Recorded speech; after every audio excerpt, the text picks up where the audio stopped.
Antes de falar sobre as reformas e seus reformadores especificamente, eu vou falar um pouco sobre as reformas religiosas em geral. Elas foram os movimentos responsáveis pelo rompimento da unidade do cristianismo estabelecida pela Igreja de Roma.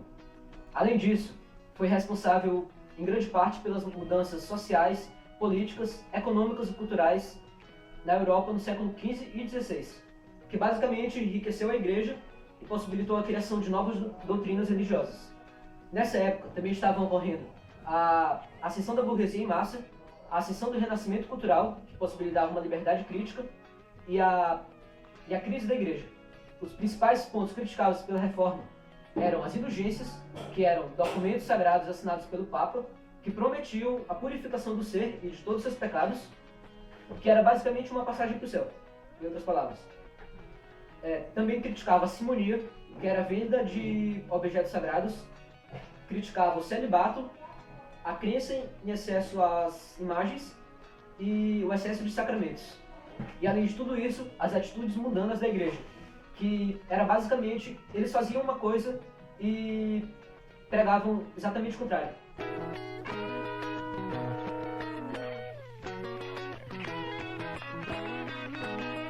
A reforma luterana foi a primeira das reformas, foi a que abriu a porta para todas as outras reformas. Ela foi liderada por Martinho Lutero, que era um padre e que convivia com as coisas da igreja.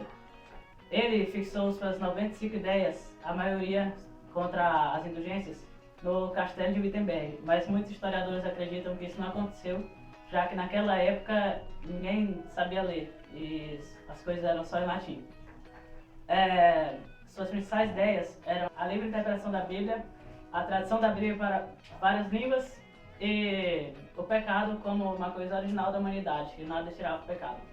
O que pouca gente sabe é que 50 e poucas dessas ideias foram aceitas pela igreja e as outras, o Papa mandou uma carta pedindo para que ele retirasse. Lutero não aceitou isso e rasgou a carta do Papa, porque ele era muito doido e rasgou mesmo. Ele fugiu com a freira. Ele foi perseguido e morreu aí, a gente não sabe como, porque não foi divulgado aí, e a gente não sabe. Nessa vida de Lutero, há vários boatos de que ele bebia, ia a prostíbulos, contra os judeus, contra os seus feudais, dizia que era para matar os seus feudais e tal, na Revolução. E isso era loucamente ele.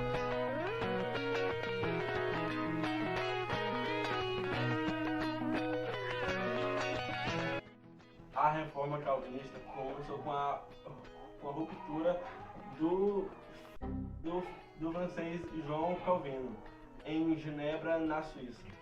Ele começou a publicar estudos sistematizados sobre a nova religião. Ele fundou uma nova doutrina em que expandia a reforma. A burguesia dessa cidade adotou os princípios de João Calvino para lutar contra o governante Duque de Savoia. Calvino divergia de Lutero em alguns pontos. Ele defendia a ideia de que a fé não era suficiente, já que o homem já nasce predestinado.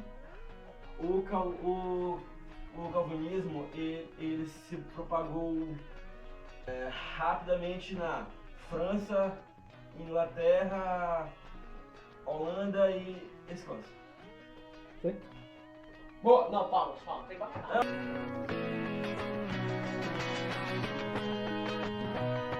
Durante a época do Tudor, criticavam os abusos da igreja romana, a ineficiência dos tribunais eclesiásticos e o favoritismo da distribuição dos cargos públicos para os membros do clero, além de queixar-se do pagamento e do envio de dízimos para Roma.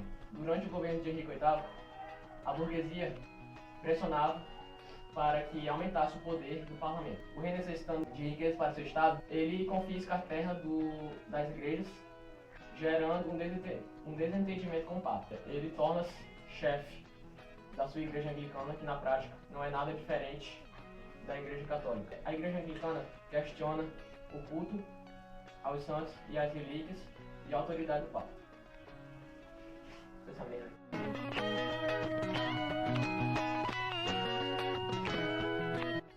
Com o aumento do protestantismo e o seu avanço, a igreja decidiu movimentar a sua igreja e tentar reformá-la, que foi considerado um movimento contra-reforma. Esse movimento se deu entre 1543 até 1663, e as suas principais características foram esclarecer a doutrina para todas as pessoas que estivessem no culto e estivessem ouvindo as suas histórias, manter a Bíblia em sua linguagem latim, já que latim era uma língua que não era utilizada em nenhum país da Europa e também não podia ser modificada.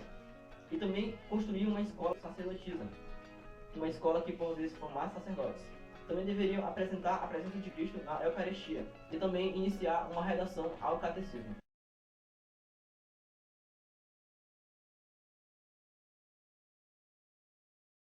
Chablau!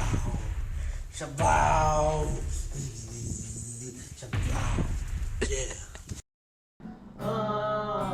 Standing by the wall, where I felt the joy. All your maggots, smoking bags, and Santa Monica Boulevard. This is my front page. This is my new wage. And it goes down my band in the air. I'm gonna get it, I don't care. Chablau! Ele ajudou a desapropriar as terras da igreja. Obrigado, galera. Falou! Uma coisa totalmente diferente. Deixa eu fazer rápido. Não, tá bom. Pode ser.